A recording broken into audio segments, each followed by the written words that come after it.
দেখো বলছে দুটি সমজাতীয় রাশির অনুপাত হলে সাধারণত কি হয়? অপশন এ নতুন একক সৃষ্টি হয়, অপশন বি একক থাকে না, অপশন সি এসআই একক হয়, না অপশন ডি সিজেস একক হয়।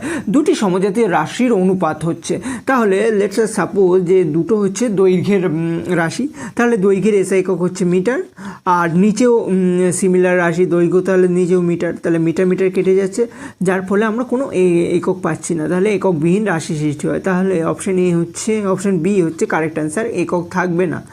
নেক্সট বলছে পারমাণবিক গুরুত্ব কোন ধরনের রাশি? অপশন এ একক যুক্ত রাশি, অপশন বি ভেক্টর রাশি, অপশন সি এককবিহীন রাশি, না অপশন ডি মৌলিক রাশি। দেখো পারমাণবিক গুরুত্ব সংখ্যা কি? পারমাণবিক গুরুত্ব হচ্ছে মৌলের একটি পরমাণুর ভর আর তার সাথে অনুপাত হচ্ছে হাইড্রোজেন পরমাণু ভর। দেখো দুটি যেহেতু ভরের অনুপাত, তাহলে ভরের সিমিলার রাশি তার একক সেম, তাহলে সেই অনুপাতটা কেটে যাচ্ছে, তার ফলে আমাদের পারমাণবিক গুরুত্বর কোনো একক পাই না, তাহলে অপশান সি হচ্ছে কারেক্ট অ্যান্সার, এটি একটি এককবিহীন রাশি। নেক্সট বলছে আপেক্ষিক গুরুত্ব কেমন রাশি?